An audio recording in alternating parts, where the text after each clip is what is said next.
Hello and welcome. Happy Tuesday to you as we kick off this series called Investing Master Series. Now, a quick reminder that as you learned from our different webcasts about stocks, about technical analysis, options, and fundamentals, and so on, this class is really has in mind that we want to take all the individual pieces and bring it all together. Okay. Now, so we'll talk about stocks, we'll talk about technicals, we'll talk about fundamentals, we'll talk about options, but we're going to bring it all together. So there is no cutting up of those topics. I'm going to put it all together here on this class. Now, the only subject that we cannot discuss is trading futures.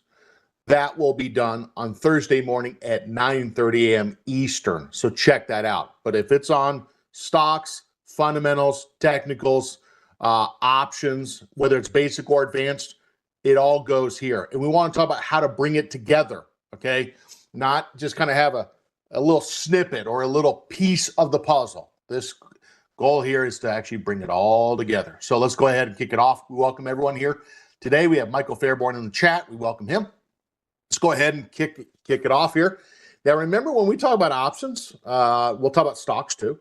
Remember that options carry a high level risk, not suitable for all investors. Also, the information here is provided for general informational purposes only, and also not considered an individualized recommendation. Also, remember when we talk about technical analysis, there's other approaches like fundamental analysis, macro analysis, right, that can be complementary, okay? And so we try to actually look at those different viewpoints, not just technical analysis. Also, we will use the paper money software application. Investing involves risk, including loss of principal. And also remember when we talk about options, especially if they're short, those can be assigned at any time, as we were talking about American style options. Now, coming up, we have 3 different workshops that we're kind of just highlighting. They're not the only ones. You can also go to schwab.com/events to see other events that could be coming near you. Now, you know that this is a very busy last 3 months of the year in this last quarter. We're coming back to Santa Clara, October 12th, okay? That's a one-day event. That's what's called the Market Drive, okay? Denver, October 18th and 19th. Some of you are Broncos fans and Buffs fans and Rams. And we are actually coming to New York October 26th. That's a Market Drive as well. So if it's a one-day event, they call those Market Drives. If we're a 2-day event, they do technical analysis the first day and then options the second day. If you'd like more information on that, go to schwab.com/events. Now, let's kind of talk about here what we're going to bring up. And so in this class, we always talk about markets, futures. When I say futures, we're going to look at gold, silver, copper, crude oil. Okay, we're not talking about trading the futures. That's Thursday. We're going to talk about those as far as seeing a sentiment in some of those commodities or some of those other areas. We'll include the US dollar. We're going to talk about some past positions and exits. And I know some of you are wondering, James, last week the word of the day or the word of the week was channel. What is the word of the week for today and for this week? The word of the day or for the week is called protection, okay? Now, protection can kind of take some different forms, and we're going to talk about why that is, okay? And we'll also talk about some new setups as well. So first off, let's kick it off. I want to bring up just the list of indexes just briefly, and I want to ask you a question here, okay? So I'm just going to highlight the SPX, the NDX, the Dow, and the Russell. And if we look at the 3 indexes, SPX, NDX, RUT, and you look at, let's say, the DJX, tell me what you see in this trend column. What do you see in the trend column? What is that kind of telling you? Why did I say that the word of the day was protection or weak? Okay. What does 5 mean? Does 5 mean let's just go out and buy some long calls, long synthetics, long futures? Okay. I mean, if you're really trading the trend, are you? Right? Does that determine what strategies you pick and why? What is 5? Okay. Well, so that 5, again, what we could do is on this is we could just right click on that, edit formula. We're going to pull this back. And if I kind of went down to, let's say there's 1, okay, there's some definitions here. We can just scroll down to where's 5. There's 4, okay. And what is 5? Okay. So 5 represents a strong trending stock. It could be an index or sector as well. If the stock price falls below the 10-day EMA, but it's still higher than the 30-day moving average, okay? So here's the deal.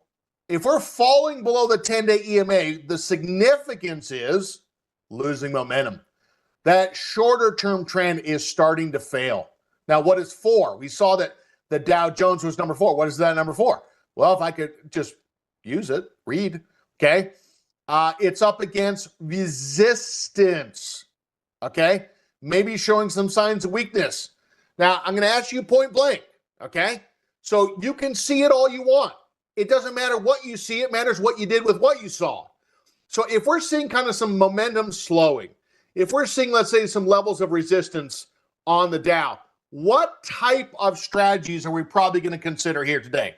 Well, first off, we're probably going to see some exits, okay? Probably going to see some exits. And I'm going to just label those exits 1, 2, 3, okay? We'll talk about what that is, but we have a very kind of simplistic way to kind of just identify exits. Number 2, if we had 100 shares, CC for covered call. Okay, fine. Okay, that's if you had 100 shares. We could do, let's say, some PP, protective puts. Okay, fine. And if you want, let's say, a little bit more protection, collars. Okay, collars. Now, of those 3, which one is your favorite? For some investors, they might be thinking collars. Collars is a combination of a cover call and a protective put, but it needs 100 shares.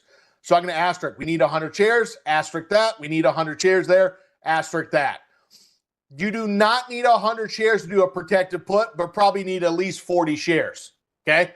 So number 1 is, before we even talk about protecting it all, okay, like cover calls, protective puts, and collars, we want to talk about exits. There's a reason why someone would exit, especially if they don't have 100 shares. The other reason is maybe the investor has maybe too much capital committed and they want to scale back, increase cash. Or they might exit some of the things that are going down and try to get in some things that are getting some rotation. Now, I'm not even going to show you the sectors real quick, okay? Let me kind of finish this thought. So we would, if you said, look, I want to do, let's say, bearish option trades, short call vertical, long put vertical, fine. And I'm going to, for example, put hedge. And when I say hedge, what in the world does a hedge mean? Hedge with the index, okay? Hedge, bearish, index, okay? Now, what index? Well, some investors might say, James, I'm going to take, let's say, the SPX. Doesn't have to be that product, but they might kind of just say, look, if the market were to go down, they might say, could I do a bearish trade on the index? Okay, now, if we're starting to see, let's say, these indexes here and the Dow here, where's the VIX probably going to be? Going down with it? Is that the case? No. Well, VIX punching 20 today. Okay, so hold on. Is that a good sign if the VIX is actually at trend 3? Is that a recipe for making money in the short term if you're bullish? Probably not. Now, if investors sell stocks, what tends to happen with the US dollar? What tends to happen? Well, the dollar tends to go up. And if we look at the dollar, you're going to see that it's smashing its way higher, up 1%. Okay? So as stocks go down, volatility goes up, give me some cash. Cash is a position. Okay? Now, so when we look at individual stocks, okay, it would not be surprising to see them under pressure. We haven't looked at a chart yet. But if we looked at this and kind of put the pieces together, we know some positions are going to be under pressure, clearly, okay? Now, any questions on this? Any questions, okay? Now, what I want to do is I want to pull this back up. Now, I'm just going to take a quick look at these, and then we're going to talk about these positions. So first off, if I were to pull this chart up with, let's say, a 10-day exponential, which is the blue line, and the 30-day simple, I mean, we're just falling down below the 10, okay? Now, if we fall, now, by the way, we haven't been down below the 10 for a little bit. We've been above the 10-day moving average. And when you're above the 10-day moving average, you tend to be a happier person, okay? When you fall down below the 10-day moving average, well, as some people say, some people turn into crusty face, okay? Not very happy because now you're starting to give it back. So when we look at the SPX, giving it back, not breaking longer-term intermediate trend, but short-term momentum down. The NASDAQ showing the same thing. Come on, there you go. And if you look at, let's say, the Dow Jones, not as far down, but tipping below the 10-period moving average. And Mr. Russell, same thing. Bottom of the channel, okay? Not breaking out yet. And here we are. So really, the Dow being the strongest so far, okay? Now, when we talk about sectors briefly, when you look at sectors, and many of you mentioned this, okay? Crude oil today, tell me what you see on crude oil. And then what's the idea from crude oil? Well, I mean, I'm not saying you watch news, but it's hard to kind of miss, okay? What Israel has done over there has been stealth, okay? I'm not saying it's right, wrong. I'm not getting involved in any of that, okay? But there can be some effects, what's happening in the world out there, right? And you're going to see it, let's say, in maybe some commodities. It could be in crude oil. It could also be in aero and defense stocks, okay, to say the least. And we'll talk about that. So when you look at crude oil, are we finally getting a bottom? And if you look at this kind of big move up, run down, fall back down, and there's been a long tail. I could almost get a tape measure, okay? And so we've really punched this 66 3 times. Now, this downward sloping line of resistance, which has been the 30-period moving average, do we think that 30-period moving average is going to hold? The size of that candle is pretty big. The lower shadow of it, the tail is pretty big. Some investors might be thinking, could this reverse to the upside? Now, of all the different industry groups in oil, which ones tend to be the most sensitive to price, okay, rallying to the upside? Is it integrated names? Is it drillers? Who tends to actually benefit?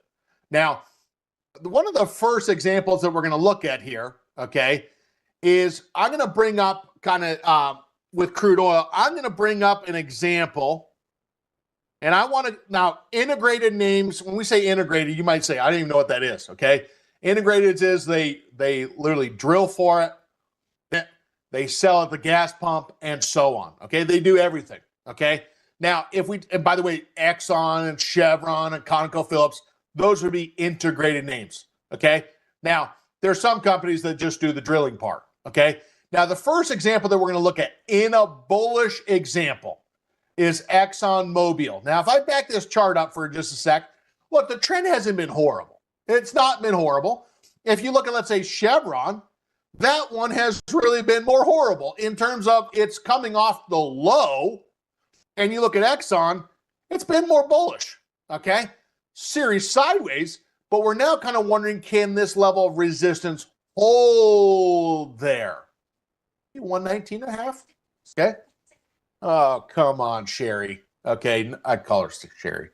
Now, if you take a look at this, what we're going to do is we're going to go long, okay? Now, if we're a little concerned about the upside, maybe the investor doesn't do a full position, okay? Now, what we're going to do is on this is we're going to go ahead and go to Exxon, okay? We're going to go to the paper money account. We're going to go to the IRA. Earnings, when is that? Earnings is in a month. By the way, happy October. Now, we're going to go to the trade tab. We're going to look at this first trade. And by the way, we're going to look at this in terms of doing a kind of a more bullish trade on this, okay? So we're going to pick a call, okay, which is the right to buy the shares at the strike price. And we're going to sell the put as well. Now, when you think about a strategy, okay, you want to kind of think about the delta, okay? If I said what has a delta of 0, well, not many strategies have a delta of 0. Let's say the closest thing we can get to is probably an iron condor. What has a delta of 0? Cash, okay? No position, right? If we went further to the right-hand side with a delta of 100, we are more sensitive to direction, okay? Now, the question is, do you want to be sensitive to direction? Do you think you have a strong trend? If you said, what else has a delta of 100? 100 shares of stock, okay? So if we pick a strategy like we go long the call, the 115, we're at 119, and we actually sell the, let's say the 115, add those deltas up, 68 and 32, it's going to get you to a delta of 100. Now, in our IRA account, we're going to buy a put out of the money because we know when you sell the put, the risk is down to 0. Okay? And if you don't buy a put, you're going to have to put up more capital to cover that obligation of being assigned those shares of stock. So first thing what I'm going to do is I'm going to right click on the 115. We're going to go to sell vertical. Okay? Now we say this each time. This is not a typical vertical where it's like $5 wide, whatever, $10 wide, etc. We're going to go to 115.95. Okay? Now, when we buy the put, do this often, we're just looking to buy a put with a delta of 10 or less wherever there is liquidity. We could do the hundreds. We could do the 95s. If we did the 95s, you don't pay as much, but you open up the risk. The credit, $245. We're trying to use that credit to pay for some of that long call. And we're going to do the 115. Now, some of you might pick the 120, the at the money. We're going to try to do in the money. Okay? So trade number one here is we're going to try to trade that little reversal, potentially, on crude oil. Okay? So call this the Investing Master Series. A lot of stock investors are just going to look at stocks. We want to look and see what the futures are doing with that it could affect sectors that could affect stocks. Okay? Now, what we're going to do is going to go confirm and send. Notice when we look at the buying power effect, if we sold the put by itself, we'd probably need about $11,500. But since we bought the put too at the 95, it's not tying up as much capital. Now, we're buying the put, so it does add another 65 cents towards commission. However, if we're saving about $9,000 in buying power, some people might say the 65 cents is worth it. You decide, okay? Now, what we're going to do in this case is we're going to send the order. Now, we want to make sure that that trade fills. And what we're going to do is we're going to put a target on the call and the short put. The put filled. Okay, now it both filled. Now, all we're going to do now is going to look at the long call, the 115 and the short put. We're going to pick the sides of the trades that are bullish. How do we know they're bullish? Go look at Delta. Okay? And if you take a look at that, that's negative delta. That's a bearish trade. We're not talking about that. This is closer to 0 anyway. Okay? So if you said I'm going to set a stop on a position that's at 22 cents, tell me where you'd set the stop. Really? Okay? Not a whole lot to do there. That's really meant for downside protection. So all we're going to do now is going to come back into that. We're going to right click on those lines, create closing order, and going to put a target. I need your help here. Okay? Where would you set the stop, James L? Where would you set the stop, Luke? Where would you set the stop, Trader, Mike Morrow? Okay. So if I look at this trade and kind of said, well, where do we see maybe a support level? Okay. You might say, James, I'm going to set it underneath 115-ish. Or I'm going to set it underneath, let's say, 113 and change. The tightest someone might consider setting this, I'm going to set it underneath the S1 level, like 118. So I'm going to try to give this a little bit more breathing room. Now, Luke says, man, hey, go aggressive. Go 118. Okay? So in this case, we're going to take the 115.82. Okay? I'm going to take 115.82. That's probably where we're going to get more consensus. Not to say Luke's wrong. Luke might just want to be a little bit more aggressive. Okay? We're going to take 115.82, less 2%. I'm going to put that stop at, or the trigger to sell at 113.50. Okay? So 113.50. Now, if we were going to set a target, okay, where might the investor set the target? Is it just really about swinging to the old high? That's only $3, okay? If we back this chart off and said, is there anything above that? Now, by the way, if you kind of take a look at this, word of the last week was channel, right? Channel here, okay? And there was a channel. Notice how on this, we actually kind of fell down to the middle of the channel. We did not fall back down to the bottom of the channel, and now we're at testing the top. So if you don't go down to the bottom of the channel, does it actually maybe tell us that it might be ready to erupt to the upside? Maybe so. Okay. If we said 109, the midpoint, 117, okay, the top end, that's going to give us $8. $8 above, let's say 117, that's going to give us a 125 price tag target. Go back into that order. I hope this works for me. Okay. Now, I'm not going to do this. I would like to change this to GTC. Last week I had a little issue with that, so I'm not going to touch it. Okay. Click on that gear. Oh my gosh. It just doesn't like that gear. So on that gear, what we're going to do is we're going to say if we get at or above, I'm just going to give you the number 125. That's the target. The downside, if we go to 113.50. Let me repeat it again. Target. What's the target? 125. Downside, if we go at or below, 113.50. Okay? That's what we're going to put it at. So funny. It's so touchy like that. Yeah. And then it just locks up. Okay. Go for it. So let's go back just real quick. Let me just shut one of those off. It's funny how that does that. Okay. Now, what I'm going to do is I'm going to go to, so the 125 came from the middle of this channel, which has been about 109-ish. The top end has really been about 117. So that's going to give us a channel target of about $8. $8 above 117 gets us to 125. Okay. Now, let me speak to sectors. Now, by the way, crude oil is sitting at $3. Now, if we saw a little bit more volatility, what sectors would tend to lead? What sectors would tend to lead? Okay. What are we normally going to find here? It's locked up. Okay. So what sectors tend to lead? Yeah, and I know someone might think, well, you need to restart your computer. It's not restarting my computer. I already restarted it. It's just a little glitch for me. But anyway. So now just real quick, when we talk about sectors, right? If you look at IXU and you look at a daily chart, that's a brand new high for utilities. So notice when we look at the sectors, technology drops. Is that unusual if volatility goes up? It's not.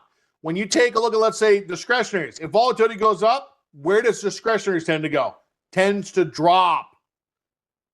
Now, so it's not to say that, let's say, utilities is guaranteed to go up or staples is guaranteed to go up. But as people exit those positions, like some tech, some discretionary, they might say which areas might, well, go up. These utility stocks, those tend to be lower beta, meaning they have a low correlation historically to the S&P. They're more income stocks, not growth stocks. And some people in the shorter term might want to be in those where they might say, hey, the volatility might not be as severe, potentially, might get a dividend, and so on. Now, what I want to do is I want to kind of take a look at this.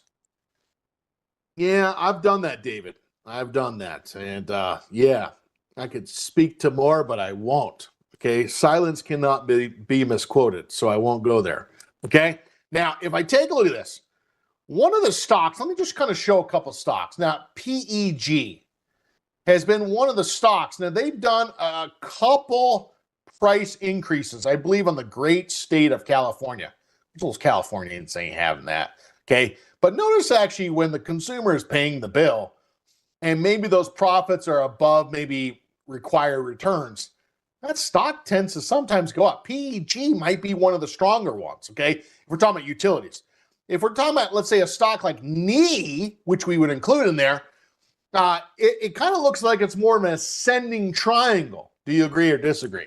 Now, if I looked at another one in there, like AP, it's a little bounce off a little 30-period moving average. If I looked at, like, say, ED, it kind of looks like a bounce / almost breakout. Southern, doink, as Bill would say. You see a little EXC, a little continuation, okay, of a longer term pattern. And XEL, that's a little continuation as well. Now, if you said to me, well, I don't even know where to find these. Well, you didn't come to the class last week. I forgive you. Okay.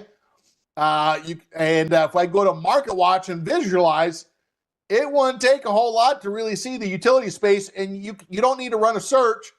You can just pull up this list right here, utilities, and there she is. Okay. Now, that's a list, immediate list. If I open this up to, let's say, the S&P 100 or 500, it doesn't matter. And if I said, can I see the list of utilities? There's the list of utilities, a small one in the S&P 100. And if I open this list of utilities, there in the S&P 500, there's a bigger list. Okay. Now, I think people, they think they got to have this perfect list. You don't need a perfect list. Okay.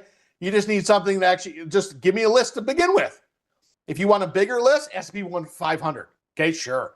If you want a smaller list, S&P 100. Okay. Now, we're going to go to just real quick on the NEE. Now, some of you are stock traders. Okay. Some of you like stocks because you say, look, I want to invest my capital. I want the dividends and I don't want an expiration. Fine. Now, if we take a look at this, earnings coming up on 10/22. For the stock traders out there, we're going to right click on this. We're going to go buy custom. We're going to say with stop. Now, what we're doing is we're trading the tendencies of the market, right? If volatility goes up, tech and discretionaries tend to go down. There tends to be a rotation. Utilities, staples. Now, I don't care if you know about it. I want to know, are you trading the tendencies? What do you mean by tendencies? Well, if the volatility goes up, tech stocks, discretionary stocks tend to go down. Okay. Volatility up, US dollar goes up. That's a whole trade idea by itself.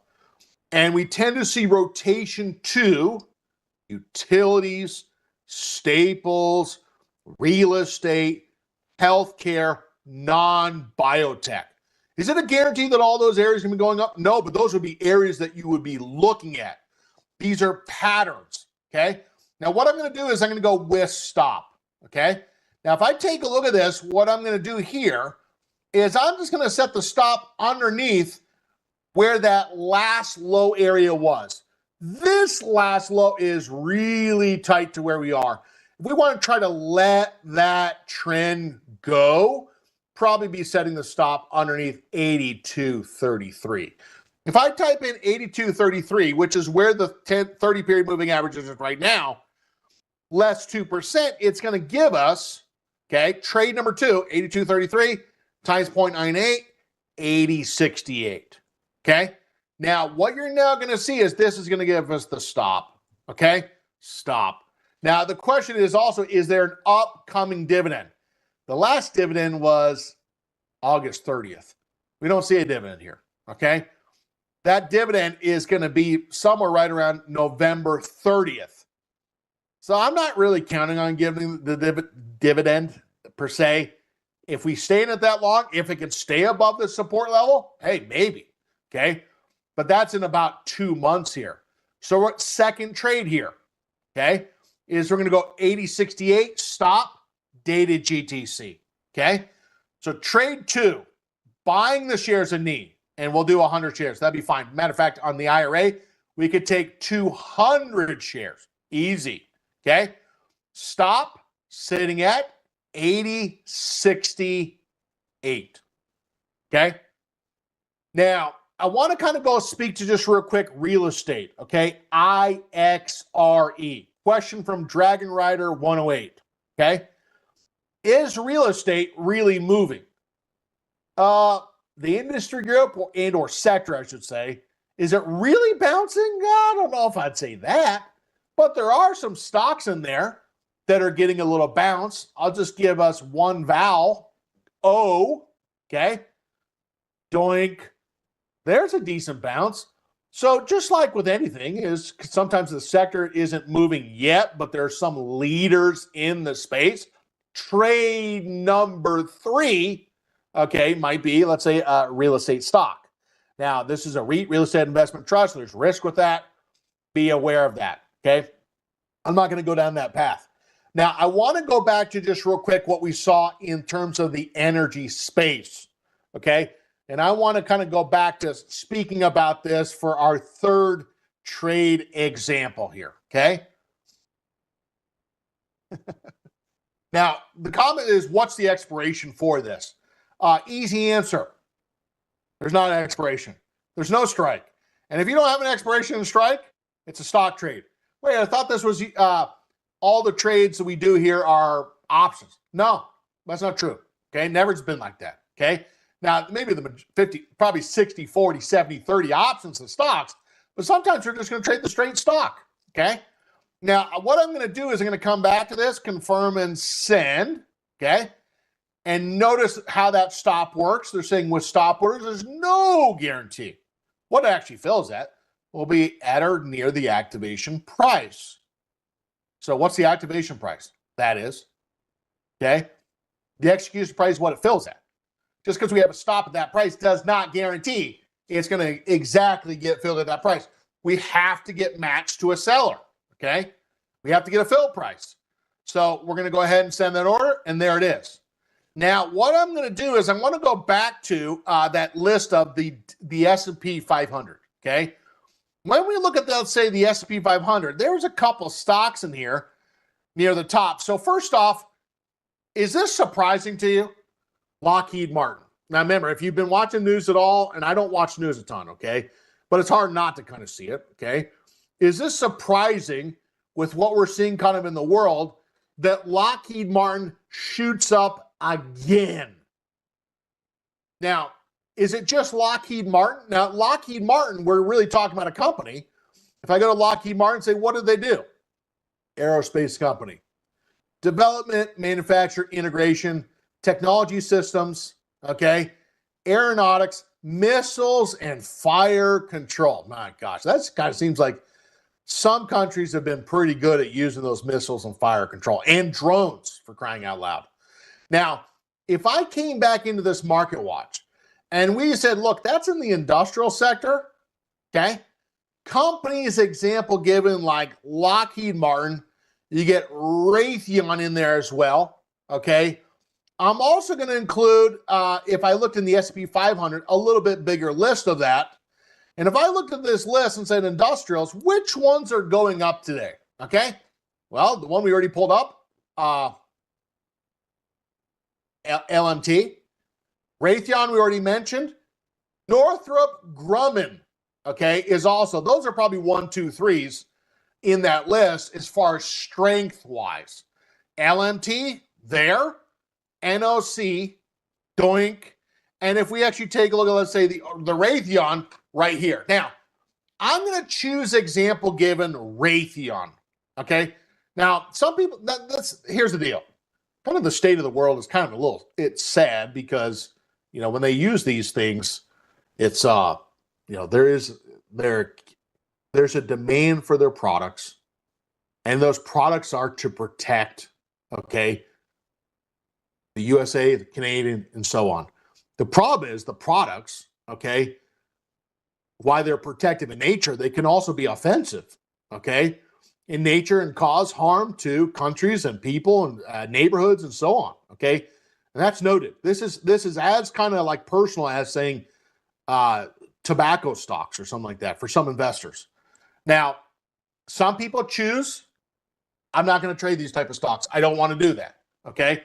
So I just want to kind of say I understand what you're kind of thinking and feeling, okay? And there's a seriousness to it, absolutely. What we're going to do is, remember, our goal is if there is a trend, we're going to try to trade it, okay? And we have earnings coming up on 10/22. Now, we know with what we're seeing over abroad to the east of us, if we're in the USA, or to the west of us, okay, that these companies are likely going to have pretty substantial demand, and maybe budgets of governments might be increased to protect countries, okay? Now, we don't know that for sure, about ready to find out. Now, if we go back and take a look at the last earnings, 129, 134, 141, okay? So there's been a little increase over time as far as earnings per share, and the last one was 125. So a pretty consistent little increase. Now, James, why are we picking Raytheon? Okay. Well, Raytheon is actually kind of, number one, it's a lower price dollar stock. It's the same area. The other two I looked at was Lockheed Martin and NOC. Those are a lot higher priced. Higher price ones might mean wider bid ask spreads. We have a support area number one about 117.5. We have another area of support right around 120. Now, if someone said, okay, it's too high, well, we got to measure, don't we? Okay, if it looks too high. If I measured and say, where do I think support is? Let's say I said it's at 120. And I bring out the tape measure and I say, look, how high are we off the 30 period moving average? Answer, 3.64%. Okay? Now, remember, too high for us is more than 5%. Really, really, really high is 7%. We're not even at 5.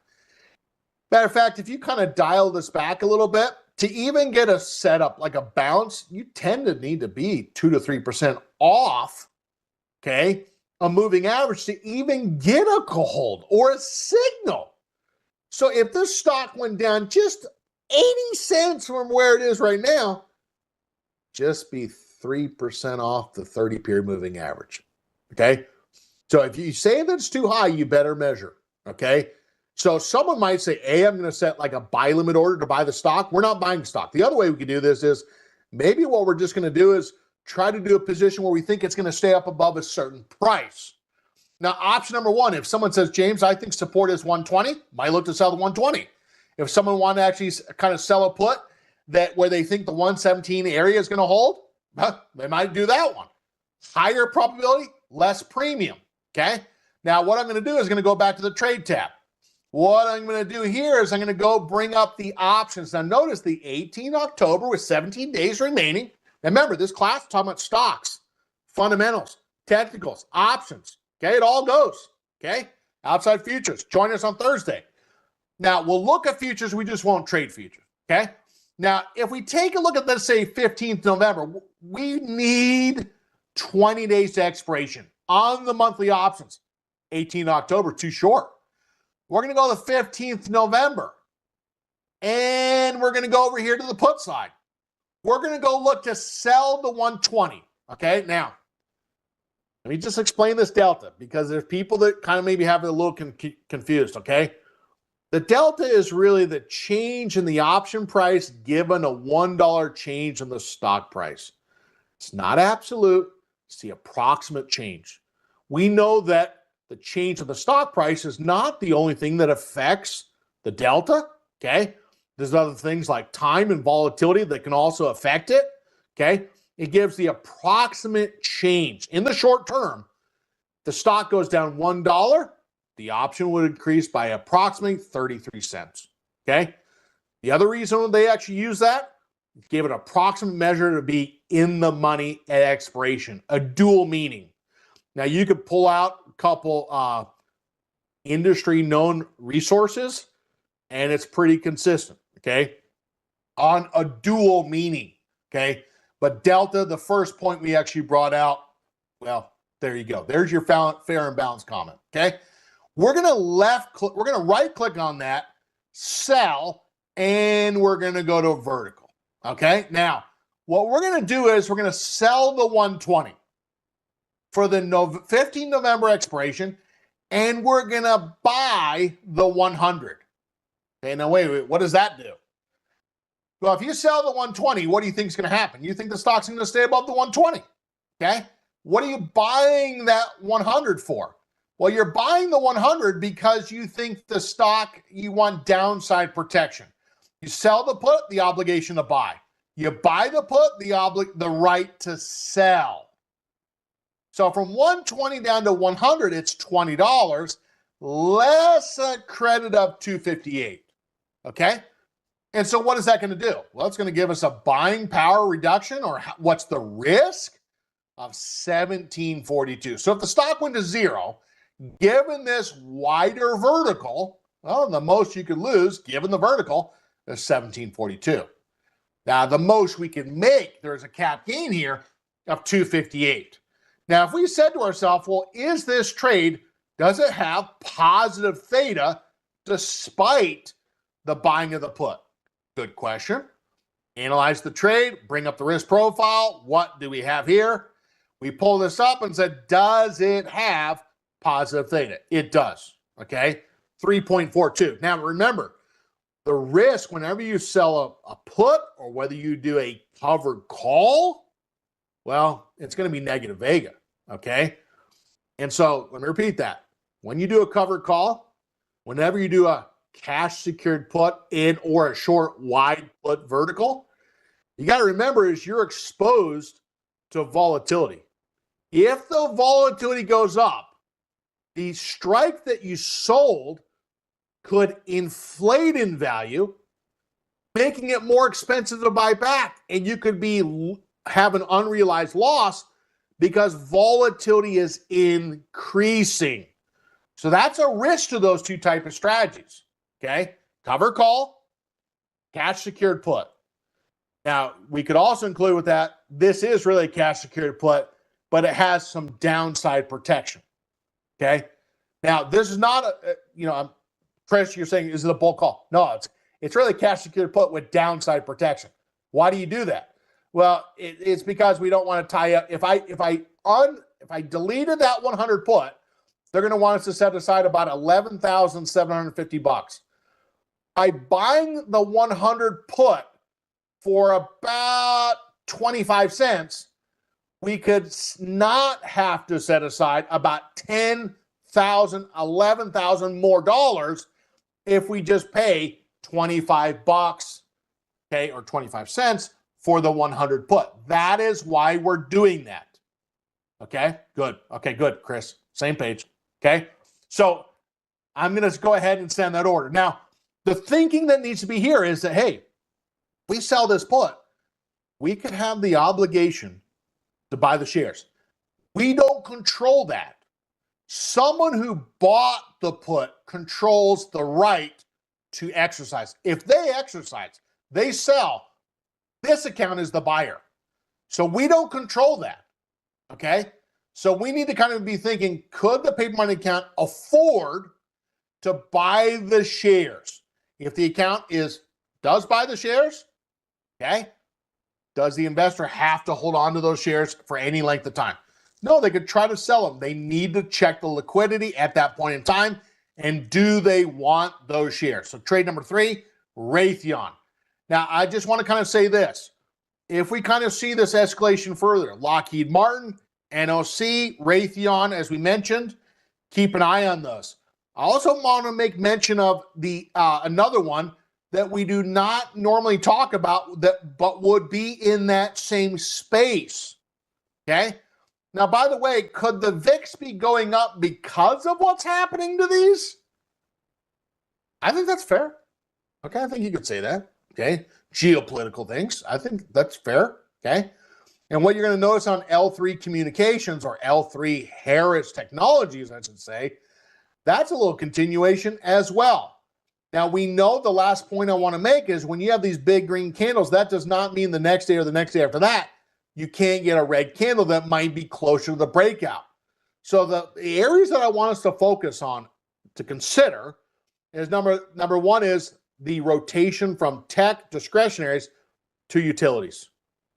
The area of rotation from tech selling off and discretionary selling off, and seeing some rotation back into the US dollar for some defensive measure to raise cash.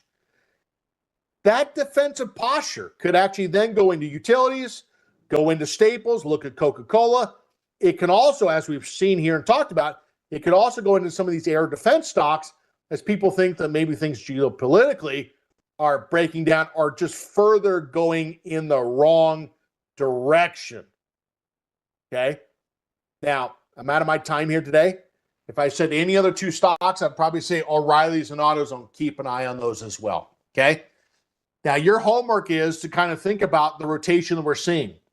I want you to also look and see, are there any stocks that could be showing some sell signals per the whole moving averages and the system we talk about of 1, 2, 3. Now, I'm out of my time here. Now, remember with what we discussed here today, you can check out our playlist by just going to that link that I just sent. If you said, I don't have the link to the Trader Talks channel, that's the link to the Trader Talks channel. You can subscribe so you can get all of our content right there. Now, also make mention is coming up next is Barbara's class, Getting Started with Options. And if you want the link to that, it's right here. So make sure you have those links and bookmark those, okay? Thank you so much for your comments and your participation. Remember, with what we discussed, it was done for example, illustrative purposes only. And this has been the class on Investing Master Series. If we talk about stocks, technicals, options, fundamentals, we want to bring all those individual pieces together and say, how do we use those disciplines and trade and invest in those? Stay tuned for Barbara coming up next. Thank you, Michael Fairborn, as well. Take care. Bye-bye.